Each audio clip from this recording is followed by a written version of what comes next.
नमस्कार। बकरीद के दिन गाजियाबाद के खोड़ा इलाके में एक ऐसी घटना घटी, इतनी बर्बर, इतनी नृशंस कि पूरा देश चौंक गया। खोड़ा में एक हिंदू नौजवान सूर्या चौहान उसकी कुर्बानी दे दी उसके मुस्लिम मित्रों ने, जिबह कर दिया, उसको हलाल कर दिया, हलाल। और कह के किया, कोई लाग लपेट नहीं रखी, कह के किया कि तुमने किसी बकरे को हलाल होता देखा है क्या? उस नौजवान ने कहा नहीं, 17 साल का शायद बच्चा था। बोले आज हम तुमको दिखाते हैं बकरा हलाल कैसे होता है। ये कहने के बाद उसी के इलाके के उसके परिचित मुस्लिम युवकों ने उस पर ताबड़तोड़ चाकुओं से हमला किया और उसको जिम्ह करके रख दिया, मानो वो लड़का नहीं बकरा हो जिसको बकरीद पर काट दिया, हलाल कर दिया। पूरे देश में ये खबर आग की तरह फैली। आक्रोश का एक सैलाब लोगों के जहन में उपजा, आना भी चाहिए था, आया। बड़ी विचित्र स्थिति बनी। सवाल उठा कि आखिर इतनी कटुता, इतना तेजाब, इतनी बर्बरता अंदर तक पेवस्त कैसी है? और उसके बाद ये फर्जी भाईचारे की बात है, गंगा जमुना की बात है। आप किसी को चारा समझ रहे हैं और नारा भाईचारे का लगा रहे हैं। सूर्या चौहान के परिवार के लोग स्तब्ध हो गए देखकर कि उनके परिवार का एक युवा इस तरह कुर्बान कर दिया गया, बकरे की तरह, बकरीद के दिन। परिवार ने मांग रखी कि दोषी पकड़े जाएं, उनका एनकाउंटर किया जाए, उनके घरों पर बुलडोजर चलाया जाए। सूर्या की मां ने बार बार यही कहा। इसमें एक महत्वपूर्ण बात समझने की, जिस परिवार ने इतना बड़ा दुख झेला कि इतनी नृशंस मृत्यु हुई, उसके परिवार के एक सदस्य की हत्या, उस परिवार को भी उत्तर प्रदेश के मुख्यमंत्री योगी आदित्यनाथ और उनकी शासन व्यवस्था पर भरोसा है, था और है। यह महत्वपूर्ण बात निकल कर आई। इसलिए उन्होंने दो ही मांगे की, एनकाउंटर हो और बुलडोजर चले। परिस्थितियां ऐसी बनी कि 28 तारीख को मर्डर किया गया और 31 तारीख को एनकाउंटर हो गया। 31 तारीख को सूर्योदय नहीं हुआ था, 30 और 31 की दरमियानी रात थी। सूर्योदय से ठीक पहले, ब्रह्म मुहूर्त से ठीक पहले, इस बर्बर और नृशंस हत्याकांड का मुख्य आरोपी असद पुलिस की गोली से मारा गया। आया था खोड़ा अपने मित्रों से पैसा लेने, ताकि पैसा लेके फिर कुछ जेब में पैसा हो तो भाग जाएं देश छोड़ के, या कहीं छिप जाएं जाकर। पुलिस को सूचना लग गई, घेराबंदी हुई, घेरा गया उसको। मोटरसाइकिल से जा रहा था, मोटरसाइकिल पर टार्च मारी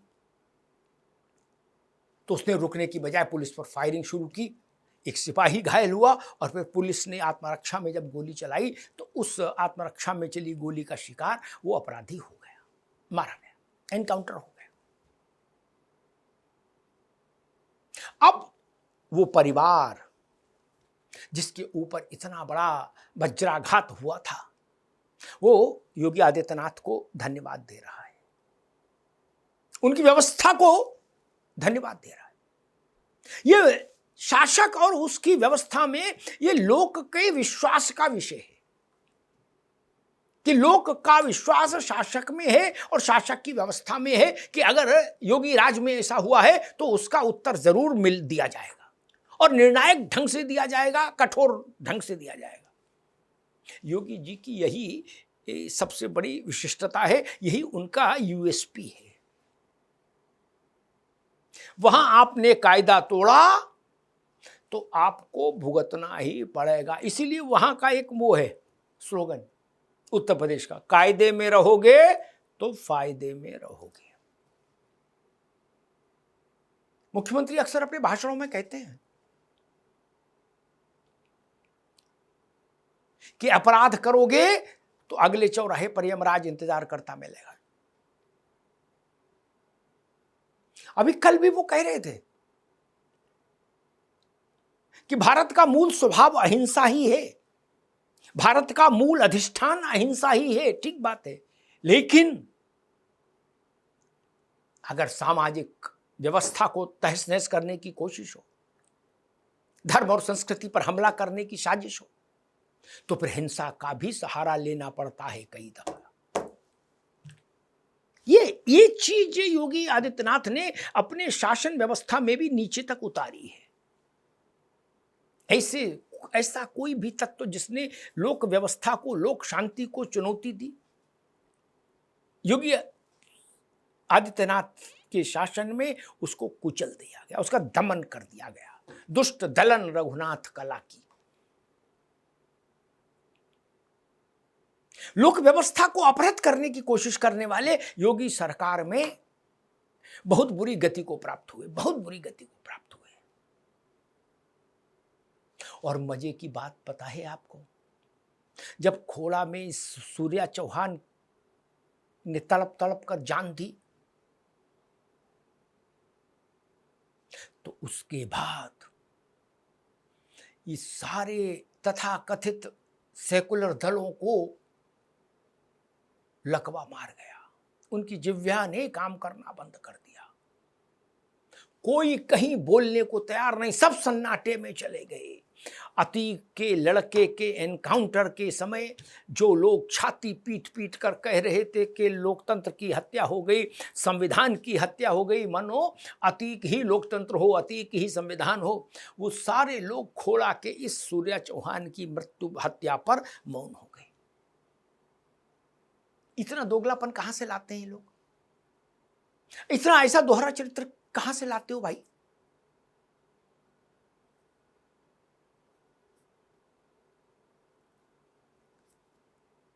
दो घटनाएं घटी थी। एक अकला की घटना घटी थी, एक गाजियाबाद में और घटना घटी थी जिसमें गाय के मांस का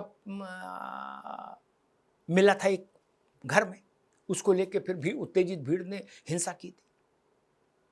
सारे विपक्षी दल वहां गए, हंगामा मचाया पूरे देश में, बड़े बड़े नेता मैदान में उतरे, लेकिन खोड़ा की घटना पर एक भी विपक्षी नेता नहीं बोला, एक भी विपक्षी नेता सामने नहीं आया, किसी ने उसकी पुरजोर निंदा तक नहीं की।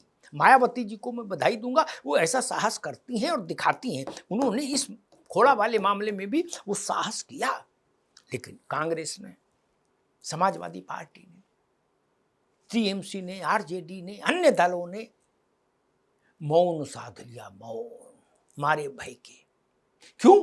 क्योंकि मारने वाले मुस्लिम थे और मरने वाला हिंदू लड़का था, सिर्फ इसीलिए ना, और तो कोई कारण ही नहीं। इसके उलट होता तो योगी आदित्यनाथ की सरकार को कटघरे में खड़ा करने और मुसलमानों के खैर ख्वाह बनने की दौड़ में सारे विपक्षी दल आपको सड़क पर दिखते, हाहाकार मचा देते, तांडव होता कि देखो रे देखो कैसा जुल्म है।